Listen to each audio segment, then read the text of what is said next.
बिस्मिल्लाहिर्रहमानिर्रहीम। अस्सलाम वालेकुम। मैं हूं डॉक्टर ज़ियाउल्लाह खान गाजी। आज बच्चों ही के मतलब दूसरी वीडियो बनाई है, वो है बच्चों के टॉन्सिलाइटिस यानी कि गले के गदूदों का बढ़ जाना।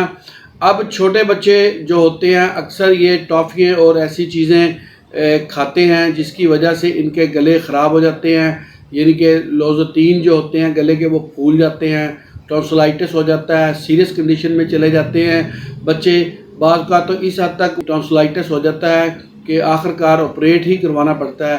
लेकिन अगर बर वक्त इसकी तशख़ीस करवा ली जाए और होम्योपैथिक की अद्वियात इस्तेमाल कर ली जाएँ तो ना सिर्फ बच्चों के गले के दुखने की कैफियत को कंट्रोल किया जा सकता है, उसके साथ साथ ये जो गले के गदूद बढ़ जाते हैं वो भी ठीक हो जाते हैं होम्योपैथिक की अद्वियात। अब इसमें मुख्तलिफ अद्वियात इस्तेमाल होती हैं, मैं आपको उनकी अलामात बताऊँगा।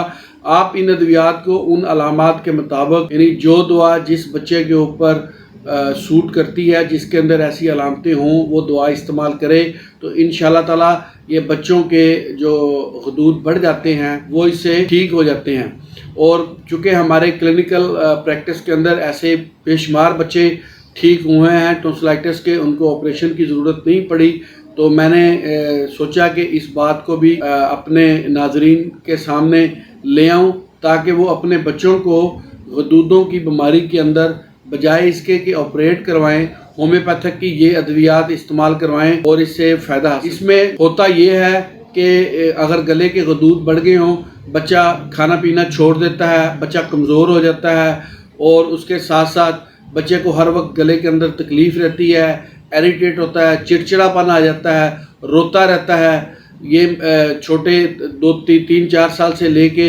12-13-14 साल तक के बच्चों को भी गले के गदूद बहुत ज़्यादा बढ़ जाते हैं। उनके अंदर इंतहाई मुफीद अद्वियात हैं। चूँकि बच्चों के हवाले से ये मैं वीडियो बना रहा हूँ तो हम फिर यहाँ पे छोटी ताकत इस्तेमाल करेंगे ताकि इन अद्वियात के ज़रिए ये 12-13 साल तक के जो बच्चे होते हैं अगर उनको गदूदों की ये बीमारी हो तो वो आप इन अद्वियात को अलामात के साथ इस्तेमाल करें, इंशाअल्लाह ताला उनको बहुत फ़ायदा होगा। इसमें जो एक मशहूर दवाई सबसे पहले इस्तेमाल होती है वो ब्रेटाकारब है।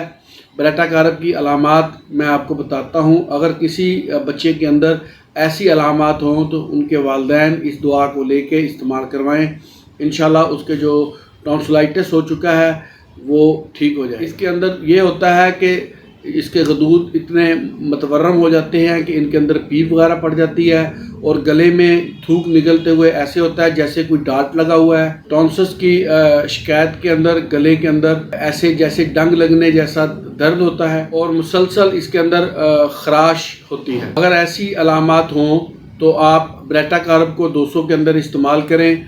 ब्रेटाकारब 200 में अगर सुबह शाम एक खुराक ली जाए मुसलसल कुछ हफ्ते तक तो ना सिर्फ ये जो टॉन्सिस हैं हालत में चले जाते हैं और थायराइड ग्लैंड जो है अपनी सही रतूबात के साथ दोबारा काम करना शुरू कर देती है और मरीज़ के अंदर जो ये एक इरिटेट होता है या उसको खाने पीने के अंदर तकलीफ़ होती है वो ठीक हो जाए। दूसरी जो इसके अंदर दवाई इस्तेमाल होती है वो है बेलाडोना। बेलाडोना के अंदर गले के अंदर सुर्ख और चमकदार गदूद नज़र आते हैं और वो फूल जाते हैं और वाज़ेह तौर पे जब उनको क्लिनिकल तरीके से जब उनको चेक किया जाता है गले के जो गदूद हैं वो सुर्ख रंग के होते हैं और हत्ता कि बेलाडोना के अंदर इतना ज़्यादा गले के अंदर दर्द होता है, माया अशिया यानी कि लिक्विड चीज़ें खाने में भी उसको इतनी तकलीफ़ होती है निगलते हुए कि बच्चा चीखता है, चलाता है और खाना पीना छोड़ देता है, जिसकी वजह से उसको तकलीफ़ होती है और माँ बाप ये महसूस करते हैं कि उनके बच्चे का वज़न भी तेज़ी से गिर रहा है